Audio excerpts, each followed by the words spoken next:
안녕하십니까. 12월 10일 화요일 모닝브리핑 지금 출발합니다. 먼저 미국 증시 PMG.com 통해서 알아보도록 하겠습니다. 오늘 미국 증시 다우 나스닥 S&P 3대 지수 차익 매물이 나오면서 하락을 보였습니다. 다우 지수 한 240포인트, 나스닥 지수는 123포인트 하락했습니다. S&P 500 지수 0.61%, 37.42포인트 기록하면서 6052포인트로 밀려났죠. 중소형 중심의 러셀 2000도 밀려났습니다. 일단 장 초반 대비해서 이렇게 밀리면서 일단 음봉, 몸통이 좀 형성되어 있는 음봉을 좀 보였다는 점, 그 점 좀 참고하시면 될 것 같습니다. 자, 여기서 한번 볼까요? 해외 시총 상위 종목군들 한번 패턴 한번 보도록 하죠. 차트와 함께 보도록 하겠습니다. 애플은 1.61% 상승 마감했습니다. 신고가 경신을 계속하고 있죠. 엔비디아가 오늘 주가가 좀 두드러 맞았습니다. 중국의 반독점 조사 영향이었습니다. 2.5%, 장중에는 3% 넘게 하락을 했었죠. 종가는 2.55%로 마감했고, 마이크로소프트 최근 상승세가 아주 좋습니다. 애플과 마이크로소프트 주가가 계속 양호한 흐름이죠. 물론 오늘 쉬긴 했습니다만은 아마존닷컴 최근 무서운 상승세였습니다. 메타 플랫폼도 1%대 조정받았고, 자, 테슬라는 강보합으로 마감했네요. 강보합으로 마감했습니다. 0.15%. 오늘도 테슬라에 대해서 아주 중요한 소식이 또 있습니다. 끝까지 시청하시기 바랍니다. 자, TSMC 마이너스 1.87% 하락했고요. 구글 알파벳 강보합으로 마감을 했습니다. 지난 토요일날 급등했던 브루드컴은 오늘 좀 쉬어가는 그런 흐름이었고, 일라일리 2.79% 조정을 좀 받는 모습이었습니다. 여기도 나오네요. 이 기사도 나오죠. 엔비디아 조사 소식의 약세, 나스닥, S&P 하락. 엔비디아 한 2.5% 빠지자 뉴욕 3대 지수 모두 뚝 떨어졌다. 이런 내용인데, 이제 준비한 내용 보면서 말씀을 좀 드리도록 하겠습니다. 항시 제가 이렇게 주식 매도 잘하는 법, 이렇게 좀 써놨죠. 이 매도는 항상 기술적인 이 차트상으로 하는 게 가장 지나고 나서 봤을 때 이런 점을 항상 우리가 되새겨 볼 수밖에 없습니다. 이 내용이 정확히 맞거든요. 지나고 나서 봤을 때는 정확히 맞습니다. 근데 왜 이렇게 못할까요? 그런 부분 한번 잘 좀 따져 보셔야 할 것 같고요. 유한타증권 골드센터 강남점에 근무하고 있습니다. 카카오톡 채널을 통해서 카카오톡 채널이나 이런 거 운영하지 않습니다. 사칭하는 거 조심하시고요. 어려운 장이지만 돈의 흐름이 계속 어디인지 매일 추적 관찰해야 됩니다. 지금 최근에는 정치 테마 위주로 계속 좀 돈이 몰려 있는데, 궁극적으로 우리나라의 어떤 정치적 불확실성이 어떤 해소되는 변곡점이 발현되게 되면 또 국내 장도 무섭게 반등이 나올 수도 있습니다. 분명히 지금의 어떤 작금의 정치적 불확실성도 시간이 지나면 이것 또한 지나갈 겁니다만, 어제 코스피 코스닥 급락을 했고 개인 투자가들의 투매가 나오면서 투자 심리가 또 엉망이 됐습니다. 이 담보 부족 계좌들이 속출하고 말이죠. 자, 그런 시점에서 오늘 미국 증시가 또 조정을 좀 받았는데, 이 다우 S&P 500, 나스닥이 엔비디아 하락으로 떨어졌다는 이런 헤드라인 기사도 있죠.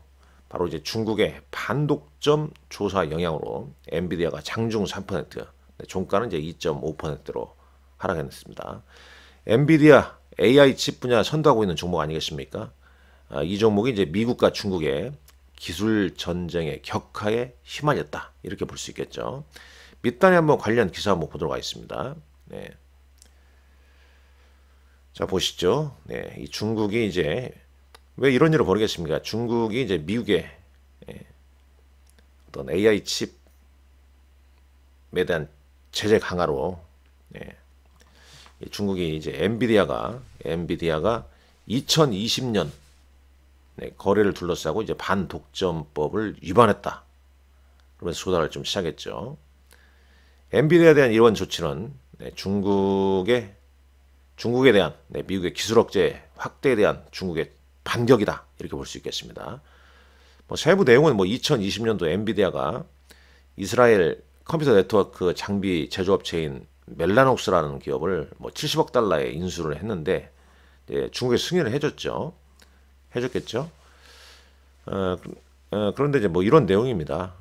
멜라녹스가 엔비디아의 신제품을 제공하고 90일 이내에 경쟁사의 신제품에 대한 정보를 제공해야 한다고 했는데 이를 어겼다. 어쩌고저쩌고 이런 내용인데 여하튼간에 포인트는 중국의 미국 기술 억제 확대에 대한 반격에 나서고 있다라는 거죠.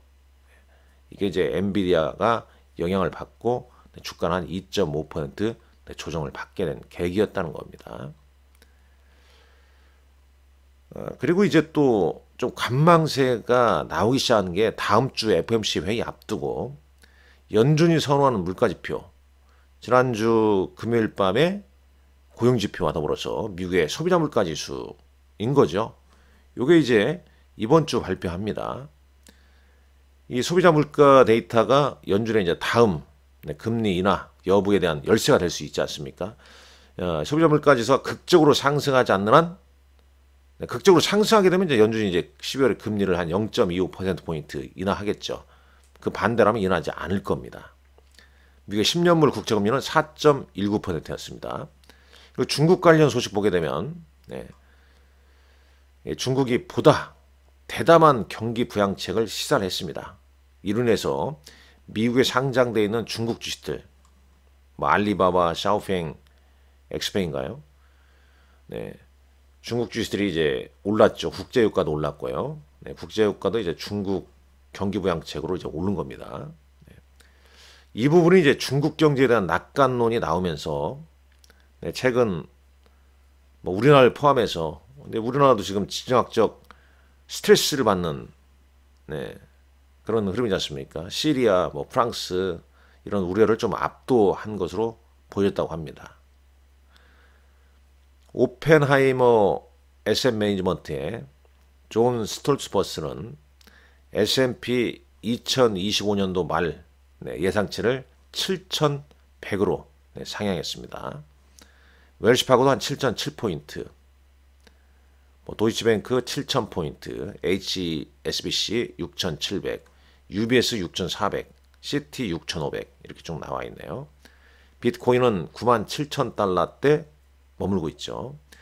자, 코스피 200 야간 선물 지수입니다. 2.20포인트 상승했습니다. 어제 급락했던 우리 증시 오늘 좀 반등을 좀 기도해 반등이 나와야 됩니다. 어제 좀 심했지 않습니까? 너무 심했는데 이 탄핵 정국, 이 정치적 불확실성이 어떻게 이어질지 모르기 때문에 투자 심리가 꽁꽁 얼어붙은 거죠. 이러지도 저러지도 못하고 정말 답답합니다. 그러나 여러분들 말씀드렸지만은 지금 우리나라 모든 국민들이 다 위축되어 있지 않습니까? 용기를 잃지 마시고 힘내시기 바랍니다. 5천년의 유관 우리나라 아닙니까? 이런 위기 스스로 잘 이겨내셔야 됩니다. 건강관리 잘 하시고요. 그게 최선의 방법이라고 저는 보고 있습니다. 그 다음에 이제 이 부분은 여기를 통해서 한번 볼까요?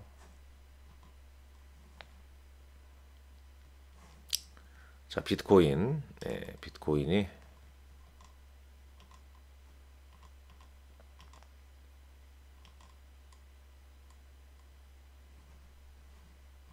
보겠습니다. 비트코인이 이제 96,442달러대네요.